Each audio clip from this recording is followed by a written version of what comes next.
Alright, hello everyone, it's Team Rocket Draws here with another Pokemon drawing tutorial. And for this video guys, we're gonna be drawing Eldegoss. So as you guys can see on screen, this is how it ends up looking like. So if you guys want to learn how to draw it, then let's get started. I'm also gonna put up a reference right now on screen, that way it's easier for you guys to draw, and at the same time you guys can get all your details.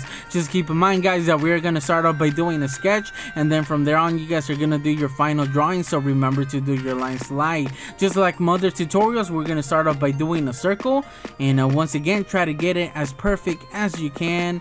Mine in no shape, way, or form is it perfect, but it's close enough. This is actually gonna be the size of Eldegoss, so remember this is, you know, a good reference. This is actually gonna be like the flower, and now we're gonna split it in half both ways. And once again, try to get it right in the middle guys, just so get it a little bit more better, and follow the tutorial a little bit easier. Now we're gonna split the bottom half of the circle right there, and then we're actually gonna do this like sideways oval shape around there. This is actually gonna be the head. Once we do that, we're gonna do the same thing as we did for the circle. We're actually gonna split it in half both ways. Once again, try to get it right in the middle. This is just gonna help us do the eyes and more stuff. Now we're gonna do a little line going up, and another one right there on the left side of the middle. Now we're actually gonna do the spikes that are coming out of Eldegoss. And one of those things to remember is just to get these roughly the same thickness, the same size, although the closer it gets to the bottom, the smaller they're gonna get. These actually don't go beyond half of the circle. This one's actually a little bit smaller since it is a little bit further away from us, or since Eldegoss is at an angle. Now for the cloak, I don't know what to call it guys, but I'm just gonna call it a cloak. It goes to around half of the circle right there for the head. Same thing on this side. Now we're gonna do these two little spikes that come out right there. That's basically the middle of Eldegoss. You can just continue by doing the left side for the shoulders right here. And this is probably the hardest part of doing Eldegoss, this and the spikes on the head.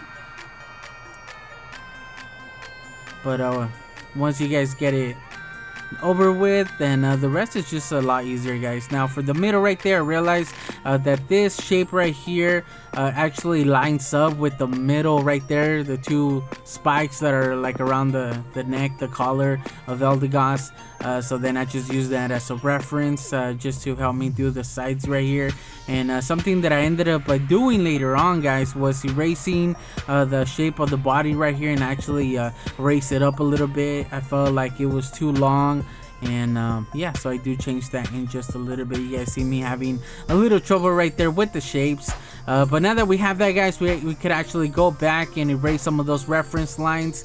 That way we could get the shape of it a little bit better and they don't confuse us.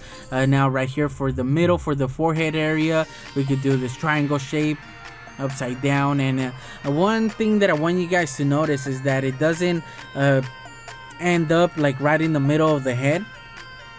Now we could do the eyes around half of the circle. Now these other little upside down triangles right there. Now for the mouth, just a little smile.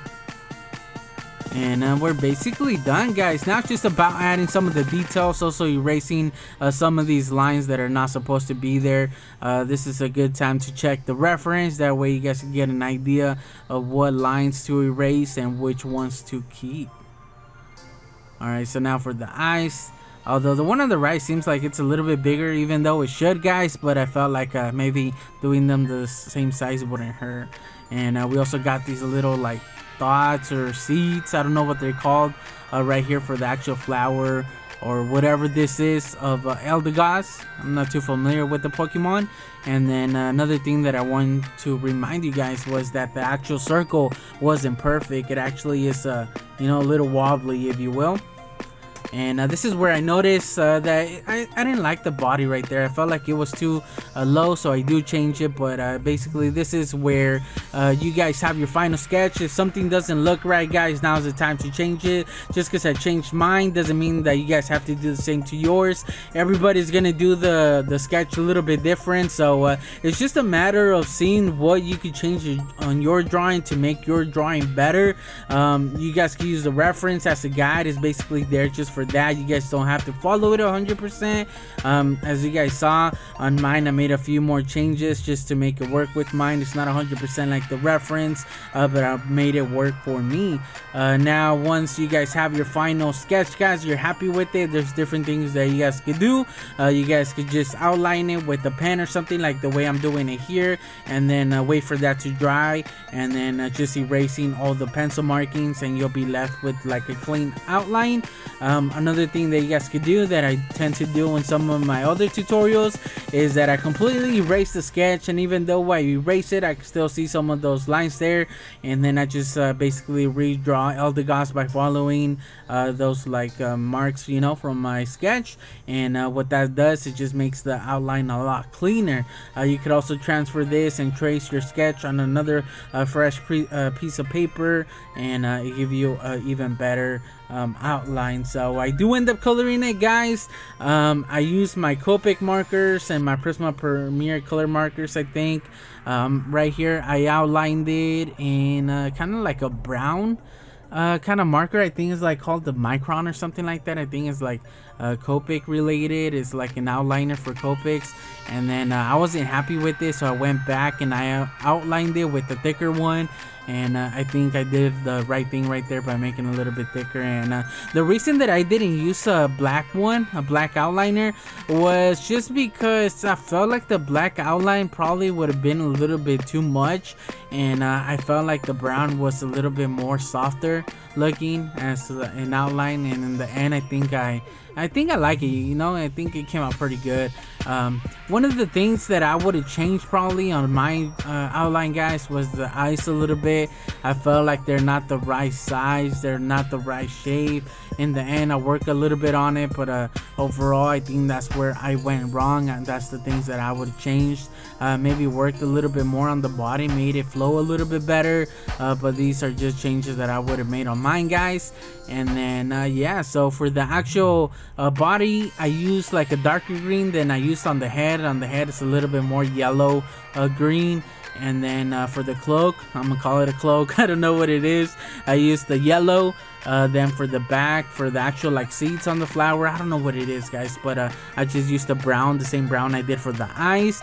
And then I just went over it with some color pencils for the shading.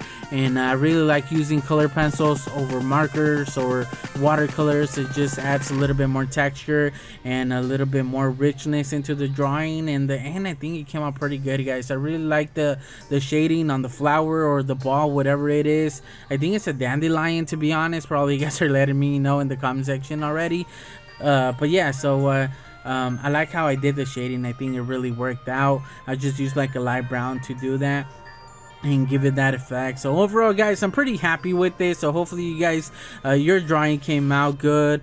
And yeah, so one thing that I did forget that I added later on, guys, was the eyes. If you guys notice, the actual little white part of the eye, the one on the right eye is a little bit way too small compared to the one on the left.